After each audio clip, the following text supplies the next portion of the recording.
करायलाच हवं आणि हाच एक अनुषंग घेऊन मी माझ्या बोलण्याला सुरुवात करते। सर्वप्रथम ज्या महामानवाने 2 वर्ष 11 महिने 18 दिवस पावाच्या तुकड्यावर दिवस काढून रक्ताचं पाणी करून 64 देशांच्या संविधानाचा अभ्यास करून भारतीय घटनेचे 22 भाग 8 परिशिष्ट आणि 395 कलम लिहून ताई तुला दादा तुम्हाला मला सर तुम्हाला जगण्याचा राहण्याचा खाण्याचा पिण्याचा मदत घेण्याचा शिक्षण देण्याचा शिक्षण घेण्याचा अधिकार मिळवून दिला त्या महामानवाला त्या क्रांतीसूर्याला त्या बोधिसत्वाला त्या परमपूज्याला कोटी कोटी वंदन करते आणि वंदन करताना त्यांच्या पुढे वाकून नाही तर त्यांनी लिहिलेल्या संविधानाला ज्यांनी वाकवायचा प्रयत्न केला आणि जे वाकवायचा प्रयत्न करतील अशांना वाकवायची हिंमत ठेवून मी माझ्या मुद्द्याला हात घालते। आजच्या सोशल मीडियाच्या जगात वावरताना मला एक प्रश्न उभा राहतो की ज्या बाबासाहेबांमुळे आपण इथं सुरक्षित उभे राहोत इथे एकत्र कार्यक्रम साजरे करू शकतो त्याच बाबासाहेबांचा सोशल मीडियाच्या जगात अपमान होतोय। अरे जेव्हा संविधान तयार सुरू होतं ना त्यावेळेस प्रत्येक धर्माचा माणूस यायचा आणि बाबासाहेबांना विनवण्या करायचा की बाबासाहेब संविधानाची सुरुवात आमच्या धर्माच्या नावाने करा। हिंदू यायचा म्हणायचा बाबासाहेब संविधानाची सुरुवात आमच्या धर्माच्या नावाने करा।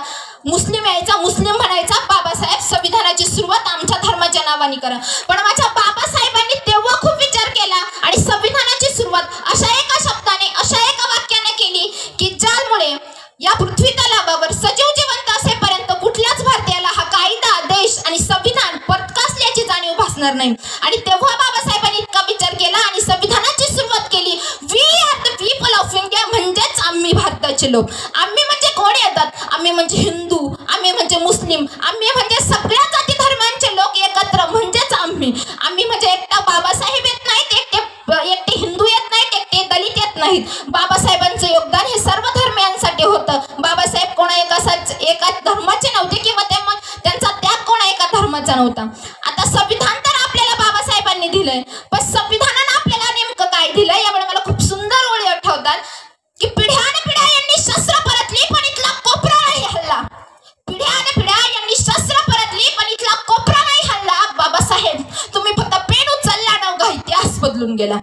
बाबासाहेब तुम्ही फक्त पेन उचलला नवघा इतिहास बदलून गेला। नाहीतर देवघरातली गुंगी गुडिया प्रधानमंत्री झालीच नसती। नाहीतर देवघरातली गुंगी गुडिया प्रधानमंत्री झालीच नसती आणि ती ब्राह्मणवाडी वेस ओलांडून सोयरिकीला आमच्या दारी आलीच नसती। हो ब्राह्मणवाडी वेस ओलांडून सोयरिकीला आमच्या दारी आलीच नसती। अरे आपण अशा एका भारतात राहतोय जिथं म्हटलं जातं की बाबासाहेब जातीवादी होते। मग मला सांगा जर बाबासाहेब जातीवादी होते तर भारतीय घटनेच्या कलम 340 मध्ये त्यांनी आधी ओबीसीचा विचार केला असता का? हो भारतीय घटनेच्या कलम 340 मध्ये बाबासाहेबांनी आधी ओबीसीच्या आरक्षणाचा विचार केला आणि मग अनुसूचित जातीचा आणि जमातींचा कलम 341 मध्ये विचार केला। अरे आम्ही अशा भारतात राहतोय जिथं रयतेचा राजा राजा शिवछत्रपती यांचा ज्या पुरंदरेने अपमान केला त्याच पुरंदरेला माझ्या देशाने आज पद्मविभूषण दिलाय। अरे किती लज्जास्पद गोष्ट ही आपल्यासाठी। रयतेचा राजा शिवछत्रपती यांचा अपमान करणाऱ्याला पद्मविभूषण। मग मला सांगा आरक्षणाविरुद्ध होणारे आंदोलन होणारे मोर्चे तेव्हा कुठे गेले होते? हो मग तेव्हा का गेले नाही पुरंदरेला दिलेल्या पद्मविभूषणाबरोबर आंदोलन? आम्ही सत्ता अशा लोकांच्या हातात दिली ज्यांना संविधान कुठल्या गावाला जाते संविधानाचं नाव तर माहिती ते संविधानावर चालतोय पण संविधान जातंय कुठल्या गावाला म्हणजे त्याचं इंटरप्रिटेशन काय आहे हेच माहित नाही। शेवटी असो आपलेच दात आणि आपलेच होट। फक्त आपण मतदान करताना एक गोष्ट लक्षात ठेवायची की राजा आता राणीच्या पोटातून नाही तर मतदानाच्या पेटीतून येतोय। म्हणजेच प्रत्येक भारतीयांना आपलं मतदान योग्य व्यक्तीला द्यायचंय आणि आपला प्रतिनिधी स्वतःच निवडायचा। जाता जाता फक्त माझी एक कविता स्वरचित आहे ती सादरी करते की संविधान आपलं वाचवलं पाहिजे। अरे समाजात माझ्या दारूपायी मतं वाटले गेलेत। अरे समाजात माझ्या दारूपायी मतं वाटले गेलेत पोटाच्या भुकेनं अजूनही समाजात माझ्या दरिद्री साठले गेले। अरे समाजात माझ्या दारूपायी मतं वाटले गेलेत पोटाच्या भुकेनं अजूनही समाजात दरिद्री साठले गेलेत। अरे जागा हो आता तरी संविधान आपलं जपायला नाही तर वेळ नाही लागणार त्यांना तुला विशी बाहेर काढलाय। ताई दादा संविधानानं तुला मला राईट टू प्रायव्हसी दिला। ताई दादा संविधानानं तुला मला राईट टू प्रायव्हसी दिला म्हणून बनू नकोस तू लव जिहादचा चेला। अशा अनेक श्रद्धा जन्माला येतील आणि निर्भया कांड सारखे प्रकरण सुद्धा आता परत नव्यानं उद्भवतील। आणण्याचा. अरे भेटतोय अधिकार तुला मला एकत्र सुखानं नांदण्याचा, पण जात धर्म आणत असतील ना मधी तर तुला अधिकार आहे लढण्याचा.